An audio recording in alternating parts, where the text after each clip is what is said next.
So there I was, making the best tasting Tuscan stuffed chicken thighs I've ever made, and I got to the point where I had to flip the chicken over using my left hand because, well, I don't want to use tongs. And then I got to thinking, now that I've used my hand on the chicken, how am I going to get the pepper mill to grind out some pepper on the other side without getting all those meat juices from my hand onto the grinder? So you might contort your body in such a way, or you have to wash your hands somehow to do it, and that's just cumbersome. So I was trying to figure out, there must be a way that I can do this one-handed. The answer just dropped to my lap with these gravity salt and pepper mills that came to me from LetGoShop. So now I'm looking on Amazon, I've seen lots of these gravity pepper mills that are electric. They all kind of look the same design as well. And by the way, don't believe this side, the way they're showing you how to spread the pepper on. But let me go ahead and take it out. Actually, this is a lie. I've already taken them out and used them for about 2 weeks because I was too excited. Plus, you want to try the product before you actually review it. So here's what they come like, a nice little wrapping in this bubble wrap as well. And here it comes blank with nothing in it, except I have some pepper in there because I've been using it. You can see it's got this little lock and unlock. This is for the battery compartment, so if you hold the bottom top part, boom, open it, and 6 batteries is what it's going to need. 6 batteries. So with this, you get this one and you get its cousin as well. You can see they come in a pair. This one I've already filled with salt and I've been using the salt grinder. But let's show you how they are going to work. So of course you put in the 6 batteries. Then you attach this top part as well. Make sure you're lining it up to the unlock and to the lock. Now this is where I had some problems trying to unscrew the base. You can do it, but make sure if you try to unscrew it by holding this, this one's gonna turn. So you gotta make sure you hold the silver part and unscrew the base. And now you're ready to load salt, pepper, or any other spices. And again, if you tip this over, it starts working. So you wanna be careful of that as well. So what I took my peppercorns that I had from Costco. I said, you know what? I don't need you anymore, because now all I have to do is use one hand. And then you screw this one on.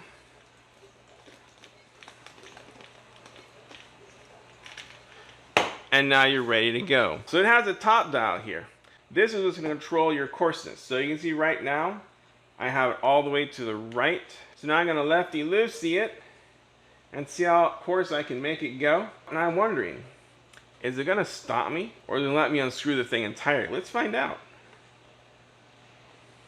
You keep going, keep going, keep going. I hear the spring. Okay. Wow. Oh, look at that. It'll come right off. So you can see right there what it looks like on the inside. And if you go too far, yes, it will come off. But if you take it too far, it's okay. If you get it nice and correct, you can put it back on. So be careful. You can take it all the way out. Now I have it very coarse. So let's do 3 levels. Let's go very coarse as I can, and watch. One way, do not do it like this, even though show it. It's just not, you have to shake it around. Better way is just this way. Don't have to shake it around, it just comes on down.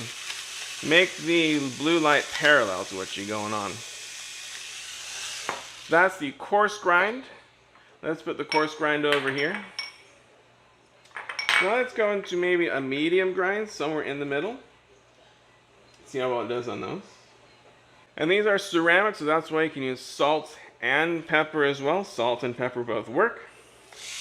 Now one thing you may have noticed, there is a light here. There is a light that comes on when you're grinding your pepper. That light actually gets in the way of me seeing my food. It's a blue light. If it was a white light, it'd be better. Then I could actually see my food. But it's a blue light, so it actually kind of makes it hard to see my food. So now I've tightened it up as much as I can. That's the tightest, finest grind pepper I can get. So let's see how well it does. So what happened there was that was the leftover from the previous grind. So I'm going to put that into the medium grind. So that can happen. You can see now it's kind of cleaned out. Don't have any more grinds in there, ready to go. So let's go ahead and use the other hand this time. The fine grind black pepper. And you can see it just comes right out. So I've gotten the two extremes that I can see that I can do. Okay, that's good enough. But you can take a look here. This one is a beautiful fine grind pepper, and this one is the coarsest I can get. You can see it's somewhere like half peppercorns. You got some really, really coarse grinding there. Or you can go for the middle one. So you have many choices, very fine to very coarse. So now I've shown you how the pepper works. Let's do some same thing with the salt. I'm going to start with the fine grind because that's usually what I use. If you're going to salt your food before you cook it like a steak, you know, you can have the fine salt grains, but usually you don't want fine salt grains, right? So let's move it to a medium grind for salt. And you can see, there you go, a medium grind on the salt. That's something better for if you're going to be salting steaks. And let's get to a coarse grind. Wow, that's almost like some full rocks there, isn't it? So you can see you can do different levels of salt, and you can see this one, the salt crystals are really big, even bigger than you have for a kosher salt. Or you can get it to closer to a kosher salt setting with the medium grinder, or you can do it really fine if you just want to add some salt touch with lots of surface area. So now that you've seen it work over other stuff, let's see it work on actual food. So let's put some salt onto this broccoli that we're going to put into.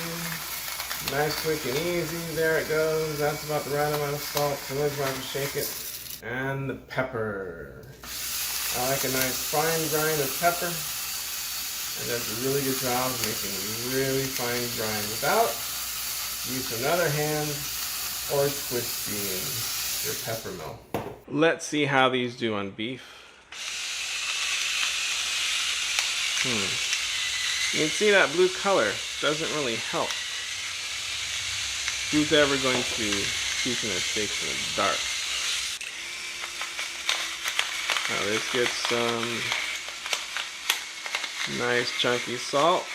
Now I can use my hand, my free hand, to turn the meat once it's been seasoned